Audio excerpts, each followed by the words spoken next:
What we didn't know at that point is that Mr. Cagle was already at the airport. He had arrived, and he had arrived at 9:29, and then he had entered the airport at 9:31. Now that vehicle was shortly thereafter flagged as being improperly parked. A citation was issued, and then our protocol, and that occurred at 9:36. And our protocol is to call a K-9 to the scene. It is to make sure there's no bomb on that vehicle, and it's to tow it. However, by this point, we were starting to connect the dots and realize this vehicle was likely the vehicle that Mr. Cagle was in, and so we actually placed an officer on the vehicle in case he returned to the location. It's a busy airport. You all have reported from that atrium area live, south domestic. You all have been there. You know how crowded it was. And so officers such as Officer Banks and your partner, Officer Gibson, the team they were in, and many other individuals was looking, being directed by Sergeant Jones. And then we played for you the body-worn camera of them interacting with him. And again, thank you, Officer Banks, I appreciate you. Sergeant Jones, I appreciate you. The tragedies that we've seen play out across our nation didn't happen here yesterday. And this is a much different, we would have met yesterday and today as a group one way or the other. We would have met as media and the law enforcement through a tragedy, or we would have met as media and law enforcement speaking about how the system works, where we ask Americans, if you see something, say something. And we ask your police officers to stand in danger for each of us every day. And so yesterday is what played out exactly we'd like it to be. Shada, do you want me to walk through what's on the screen, or what's the flow for today? Okay. So obviously, and please jump in, Officer Banks, I'm pointing the light, Major Wilson, or Sergeant Jones. This is video view from domestic south. We see Mr. Cagle approaching in the blue shirt. Remember this, we have not yet received a telephone call from Cartersville. So that has not yet been received at the time that he has entered the area. We surmise that he's scouting the area. He's going to continue on, and I'm not sure, Director Spikes, what other video views we have, but we do know that he proceeds to the TSA screening area where travelers queue up to be screened and proceed to their boarding gates. That's where he seemed to have most of his attention that he was focusing on. And as Jonathan, we want to go to the next screen? Again, we're going back here to the timeline of when it was located in 9:40. We received the alert. We started pushing this information out the airport. Then Sergeant Jones, I'm actually going to turn it over to you because at this point you're on the phone, correct? Yes, sir. Okay. And you kind of tell us what you were passing out to the team. And then Officer Banks, if you'll kind of walk through how you knew you had located the individual. Yes, sir. Okay, so when I received the call from Cartersville Police Department, I did realize the urgency of trying to get all of the information out as soon as I could. So at first one of the family members did say my family member is en route to the airport to shoot the airport up, and it was the lookout given of the vehicle first of all. And so I gave out a lookout on the vehicle, and then needing additional information, a description of the guy, asked if they could send over a picture of him, which they sent it over immediately, and I began to pass it out amongst our, the way we passed the information out. And I gave that out, and then I went on to ask what was he wearing, and they told me he was wearing a blue polo. And I asked, was it a long sleeve polo or a short sleeve polo? And they were able to let us know that, again, it was a short sleeve polo. I gave out all of that information. I was just trying to give it out in real time as I was getting it, so the officers would know, and everyone who had their radio on would have their head on a swivel, and they would be actively looking for this guy. Yeah, Officer Banks, you want to tell us what's happening here and right before this moment with you encountered Okay, Mr. Cagle? so after I received the information from my sergeant, that's when I just put the description, I put it together. So we already had that he was about 350 pounds, he was a big guy. So I started to canvass the airport. Once I canvassed the airport, once the description came over of the shirt that he was wearing, the blue polo striped shirt, that's when I was able to identify him immediately. As I was walking towards identifying him, that's when I bumped into my partner, Officer Gibson, and I confirmed that that was the guy, that's the description, he fits it, and that's when I went on ahead to apprehend the suspect. Thank you very much. Then we would obviously transport him to our precinct. At this point, we're also alerting our federal partners. We were alerting the FBI, we were alerting the TSA, and all those federal agencies that we work closely with to be able to keep the airport safe. He would proceed to be charged. We would charge him eventually after consulting with the district attorney. He was charged with terrorist threats. Chief? Yes, sir. Can you grab the mic? Certainly, Yeah, certainly.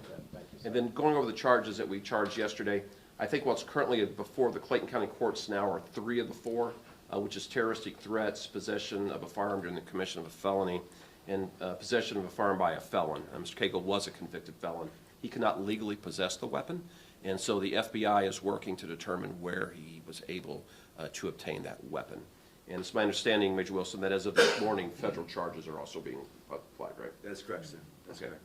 And I think he's being transferred to the custody of the federal authorities. At this time, yes, sir.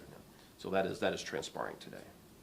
So at this time, Chief, we're moving to what type of training or Right. Yeah, the training of the police department is not just for the airport. We protect 245 unique neighborhoods in the city. We also protect the world's busiest airport, the world's most efficient airport, and I would say the world's safest airport. Our officers receive training for every type of emergency that we could be called to respond to, or that you, as a member of the media, could be called to cover, from a baby not breathing to an active shooter, and everything in between. The airport does train for active shooter situations. We do train for terror attacks against that facility. We also have a special team, our airport special response team, that is specifically designed, equipped, and trains frequently to counter the type of attack that was, I believe, being plotted yesterday. Many of those resources you each can see in your travel. Some of them you can't see. We don't put everything in public view that we have in place to protect the airport. But be it bombs, be it guns, be it a stabbing attack, be it a child not breathing, whatever the emergency is, these women, these men of the Atlanta Police Department prepare for it each and every day. And that infrastructure is in place Friday through Saturday, 24 hours a day. We're going to make sure if we have the responsibility to protect any neighborhood of the city, we're going to be ready. And if we have the responsibility to protect the airport, we're going to be ready. And I do want to thank our mayor for the last 4 years, who's been investing heavily in our organization, that we can grow it back to its authorized strength, keep the officers that we hire, bring out the organization, train them well, and give them the tools they need to be able to counter whatever threat we need to do. So, again, ladies, I appreciate you for your work yesterday. At this time, we will open up for questions. I'm going to start with Kate, and we will go all the way around, and we'll come back. I see you all in the back row as well. If you know that you don't want to ask a question, I see you as well. If you don't want to ask a question, just pass out to the next person, yield that time. So, Kate, we'll start with you. My main question was how we got the gun, but it sounds like y'all don't know that yet. Don't know that yet, right? Our federal partners are helping us determine that. Okay, and knowing what happened yesterday, knowing how a tragedy was averted, as a police officer, how does that feel on a personal level? This is very professional, but just as a person, how does it feel to know that you could stop this? It feels amazing. I think as a police level, we don't really sit in the moment and realize, you know, the change that we made or what we prevented as far as the lives that we save. But I think after the adrenaline went down and after everything calmed down, I realized I know why I'm a police officer. I know why I'm here, and I serve at Atlanta Police Department. I'm here to, you know, serve and protect. I'm here to, you know, give protection to the airport and make sure that everyone's safe in their travel. And that's a big deal for me. That's a big deal for me. Sergeant Oh, it was great. I feel amazing. I'm in my last 6 months of my 30 years, and to be sitting here now, you know, with you all and the chief and talking about everything that went on, I feel great. I mean, this is what I've trained to do, and I've loved doing this for the past 29 years, and it's just an amazing feeling. Can you describe what a regular day is for you guys at the airport? Of course, it's the busiest airport in the world. So many people go there every hour, every minute. What is your regular day like, and how different is it from what happened? From what happened? Our regular day, I mean, we just make sure that we keep it clean as far as, you know, just the homeless, and make sure that we're protecting the environment. You know, we do our 89s. We make sure that the airport is covered on the external part as well as the internal part. So just a regular day, you know, we have a flow of things. We have a routine that we do for the airport. But the difference for this day, you hear a rifle, you hear someone, you know, threatening a place that you come to work every day. And then you think about all the people that's in the airport. That one action could have changed lives for many, you know, even for myself. So it was almost like day and night. And just a split of a second, it could have been bad. So we changed that. We changed that, and we played our part. And the sergeant, she did amazing with putting out the information, and it was a blessing. It was a blessing. All right, we want to go to that back here, starting with, are you going to ask the question? Yeah, that was a very compressed timeline, if you look at 9/31 to 9/52/54. Is there any sort of new technology that you're able to use? It seems like almost old school, but is there any new technology at the airport or ATD? We're always looking at new technologies. We have a team that's their role. And so right now, we have a robust camera system throughout the airport, as you can see. We are exploring other technologies to make sure that the human resources that protect are complemented. And so right now, we have some things in vetting process, so I'm not going to discuss here, but I'm excited where the technology is going to help us be to keep the airport safe. About how many officers were working when this happened yesterday, and is that kind of the normal number that's patrolling the airport at any time? We tend not to provide staffing numbers, which I've done that for the last 4 years. All across the city, we have our sections that are given a geographic area to protect, to make sure they're properly staffed. We also are the largest law enforcement agency in the state, so I will transfer resources as needed anywhere in that space. So we have the number of officers necessary to keep it safe. We're scalable. If we have a detected threat, we're going to surge anywhere in the city to make sure we do that. I know you all had opened kind of the newer state-of-the-art precinct at the airport not too long ago. Did that play a role in this kind of quick response yesterday? Is that why this was designed to be there? The new terminal out at F does not have any role to play in this one. That was the international one. The one that we currently have in domestic is the original precinct that we've had for many years, but that did not play a role one way or the other yesterday. I think our new precinct's going to come online next year. There's going to be a new administrative precinct for the airport next year, but that won't open until the fall of 2026 after the FIFA ends. All right. I know your officers are trained to deal with people they come across who may be experiencing mental challenges. I'm sure you'll be looking at this particular situation to see what can be gleaned from it. Is that true? We are always going back and reviewing, debriefing, and examining what we could do better. And that's something that we do, whether it's a situation like this, a traffic accident, suspicious package. We are always going back and looking at the process and seeing what we can do better and how we can improve. Absolutely, though. Do you have a question? No. Officer Banks, how long have you been with the police department, and did this feel like the training kicked in and everything was just like a reflex, or? Yeah. I've been with Atlanta Police Department for 3 years, coming up on 3 years. Been at the airport for about two years and some change. Yes, as far as the training, you don't really, as a police officer, you go through these trainings in the academy, or you go through these trainings, throughout the year and recertifications, but you don't realize when it actually happens in person. You don't know how to prepare for that. So yes, I did go into tunnel vision, and all of my skills, everything that I've learned just came as one. And that's when I just went into straight police mode. Got the description, just look for the person, proceed with caution, make sure that they don't have any firearms, no bulging on their waistline, make sure you see their hands, everything. The reason why I walked up so comfortably and smoothly was due to the fact that I did my visual observation.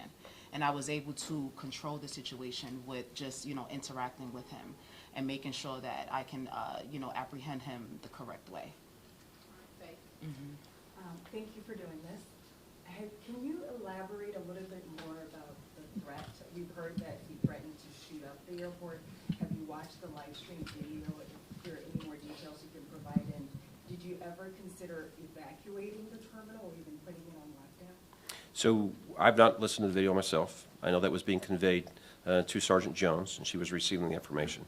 We take the steps necessary at the time that we have the information. Could that have happened? It could have.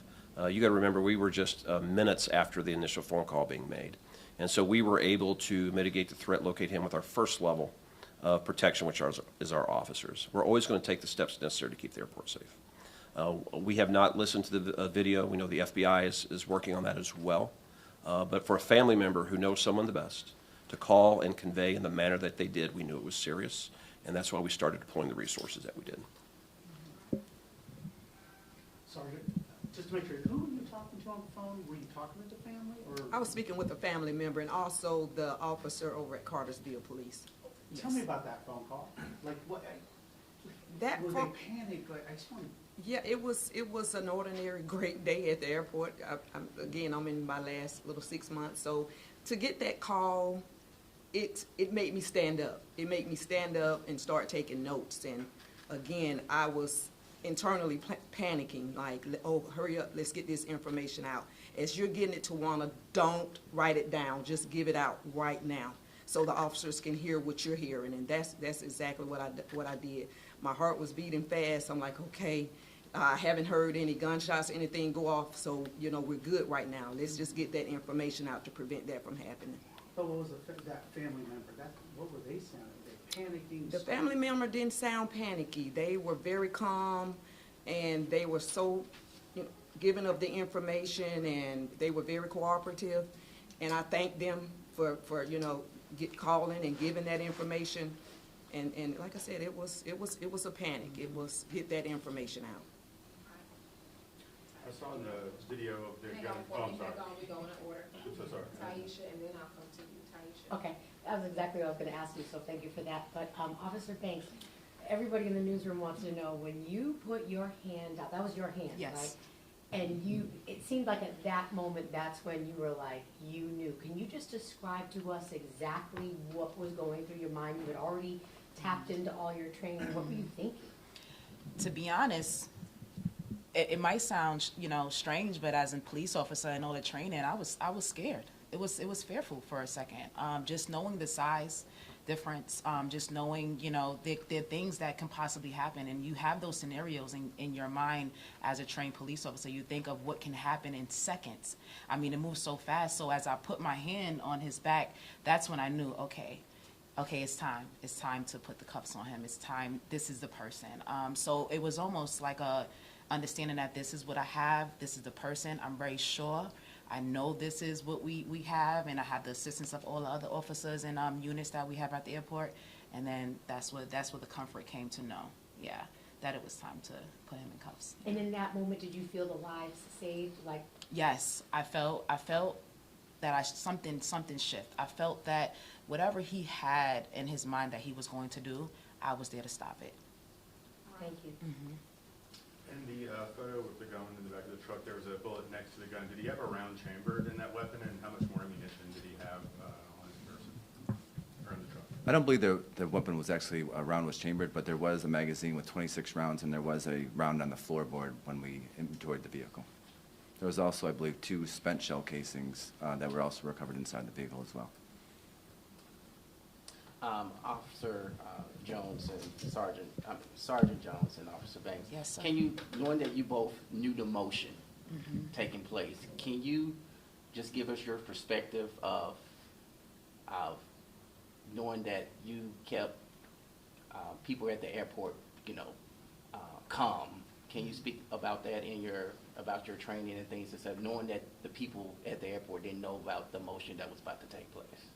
I'm gonna let you go ahead. Okay. From my perspective as an officer and being on the scene, I knew that the airport was calm. No one knew what was going on, and I wanted to keep it that way. I wanted the scene to stay calm, because once things get aroused, and that's when things get confusing. So my approach was with professionalism and with courtesy. Although this person was a suspect, although this person was someone that was targeting the airport or threatening the airport, I knew that if I just, walk with courtesy, professionalism, and respect, that the situation would be handled the correct way. So I wanted to make sure that everyone was remaining calm in the airport and in the South Terminal, just so they won't interfere with what we had at hand. Officer Banks, what was your reaction when you saw Mr. Cagle, the suspect?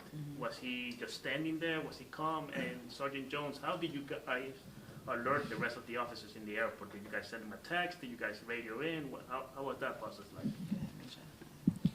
Well, of course, when the picture came in, I did have to disseminate the picture. So the picture was given out, and I'm just letting the officers know, hey, I just sent the picture, look at the picture. And again, as all the description of his clothing and everything was coming in, I just was giving it out to the officers as I was getting it. That's via text.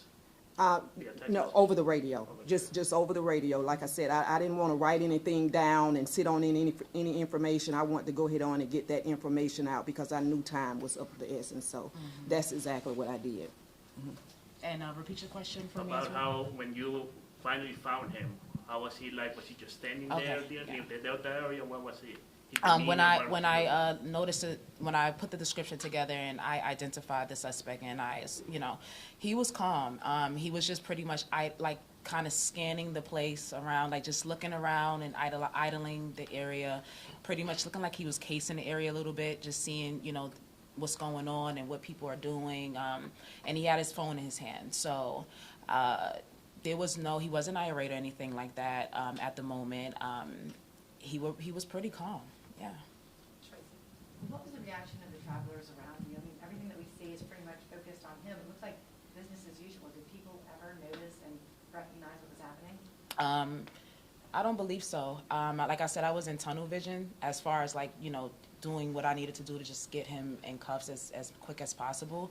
As far as everything going on around me, everyone was just moving as if they were doing their regular day.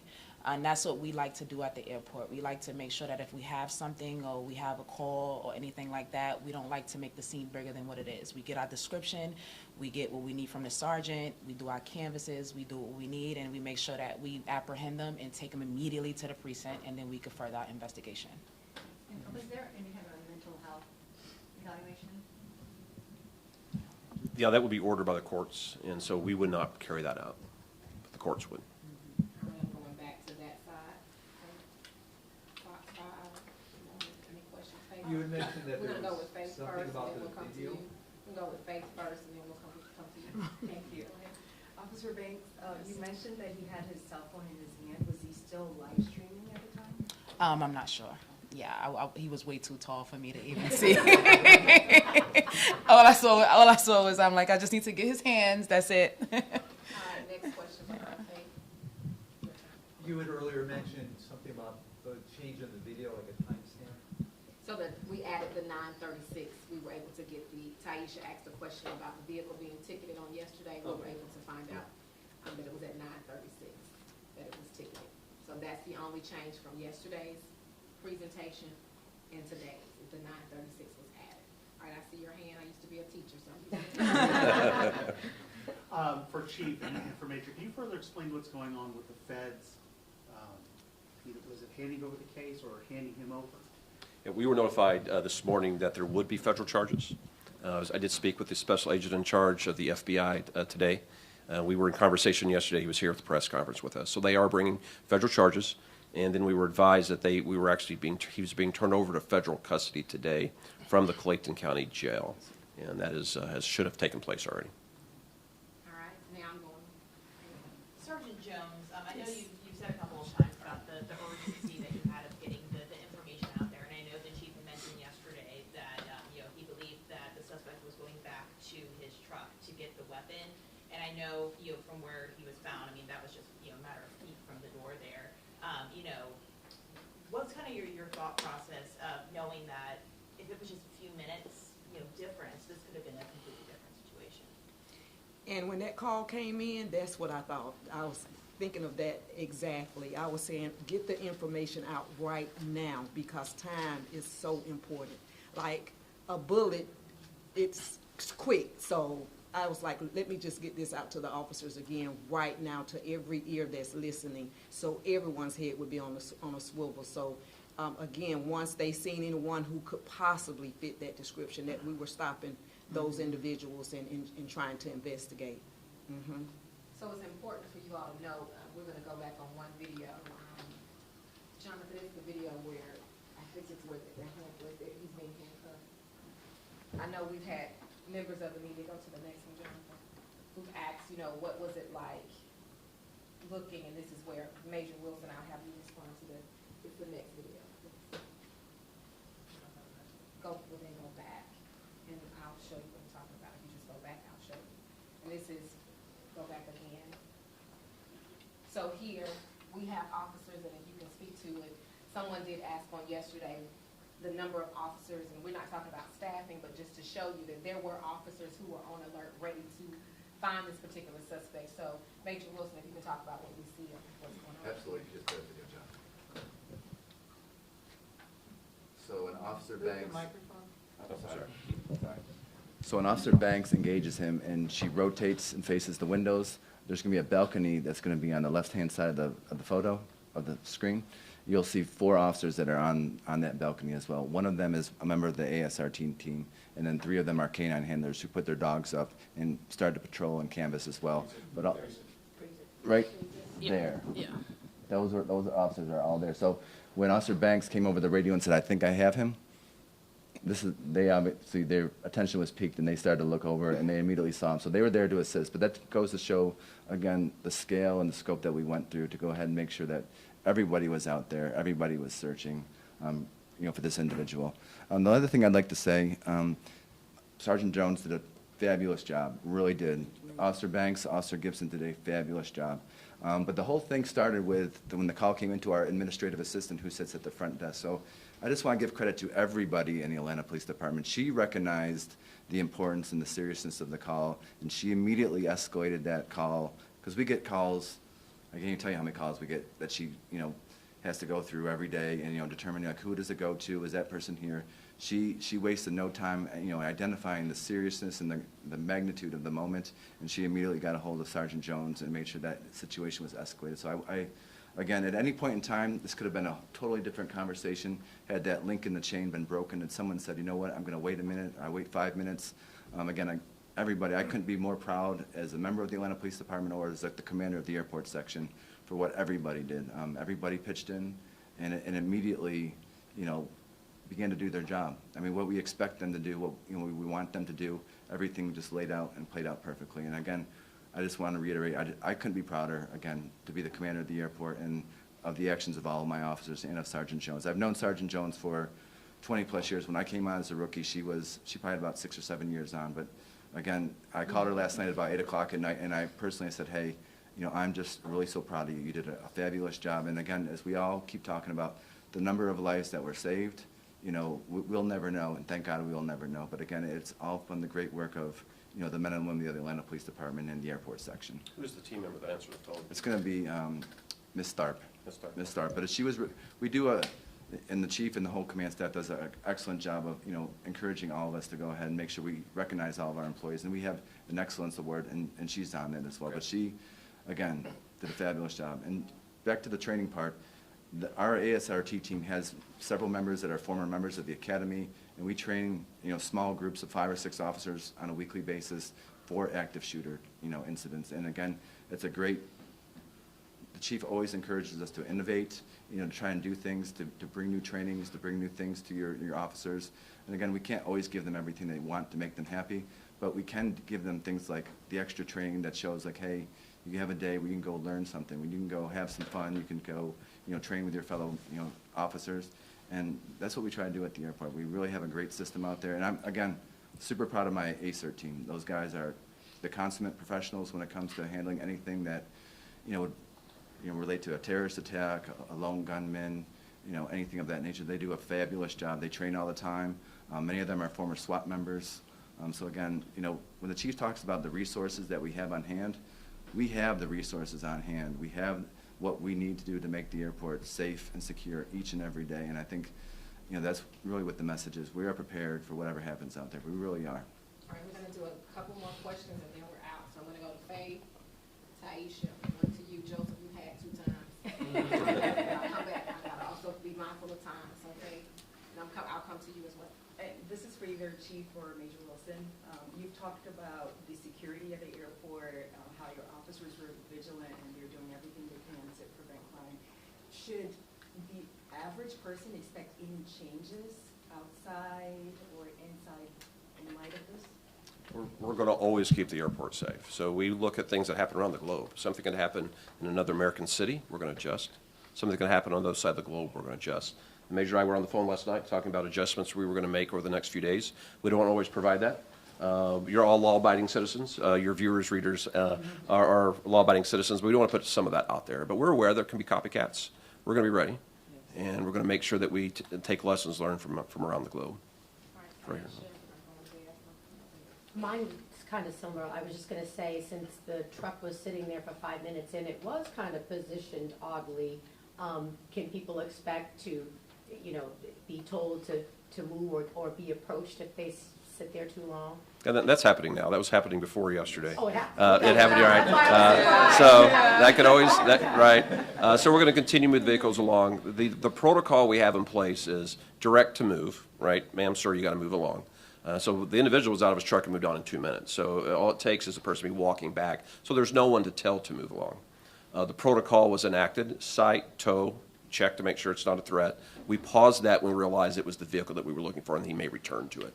And so that's why we had officers placed on it. So there is no free parking in Atlanta Hartsfield Jackson National Airport. You go to the curb, you're going to ask to move along. Sorry about that. Question. With the family members, you're able to describe what kind of relationship that person or persons had with the suspect, and I think at some point you said they went to the precinct and called from the precinct, or was it a call that came in? Let's direct that to Cartersville Police. Yeah. Because they would have more details on that, so we're gonna direct there. We're gonna go with you for your question. Chief, if you can speak on behalf, just knowing that this was a team effort, you know, with the family at Cartersville Police Department, and everyone at this table, you know, and law enforcement at the airport. But can you just speak on behalf how it's important for the community to speak up? Because if you speak up, we save a whole bunch of lives coming on yesterday. Yeah, I think this is a lesson learned for our country. Before we have any big sporting event in Atlanta, we call you all together and we always end it, see something, say something. Well, yesterday is what that meant. Family members who love someone dearly went to the police and said, I see something here. This is what my loved one is doing. Then we're here to, once they say something, we're the group that does something. So it's see something, say something, so someone can do something, which is law enforcement. Played out perfectly yesterday. The family isn't here today. They have very personal matters they're grappling with for someone they love that needs help. And I want to commend them today. That had to be a very difficult decision. They saved lives, and they saved their family member's life yesterday. Okay?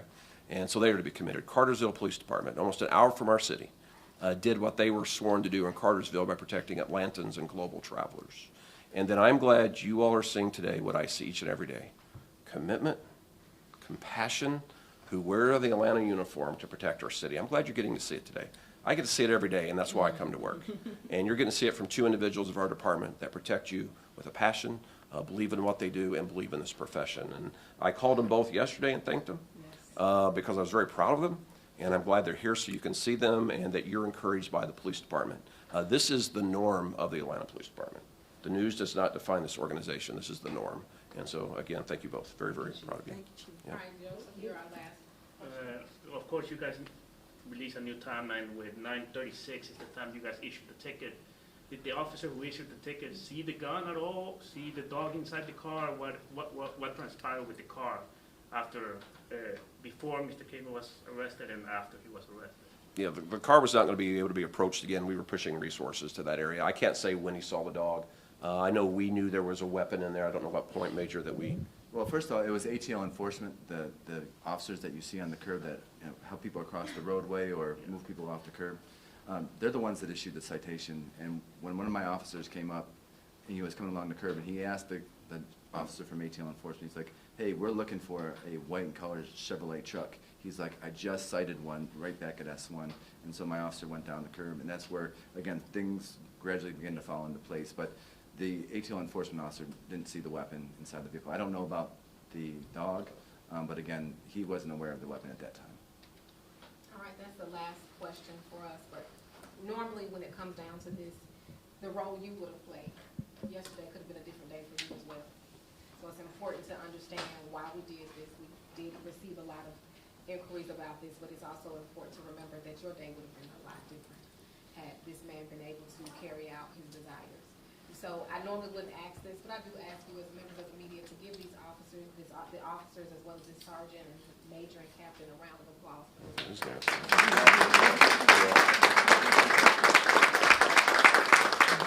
Director Spikes, if I can close on this. While we're here today, we have a member of this department that is critically injured in Grady Hospital. And so I do ask each of you and the members of our city to continue to lift him up in prayer. He has a long, long road of recovery ahead of him. and he was injured responding to assist another officer last night.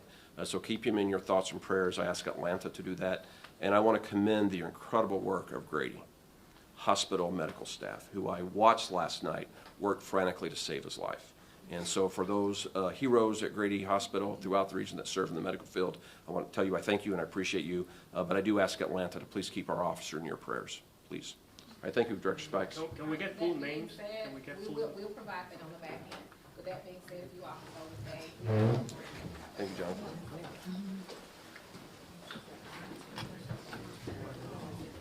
All right, thank you all. Have a good day. Thank you, guys. Appreciate it.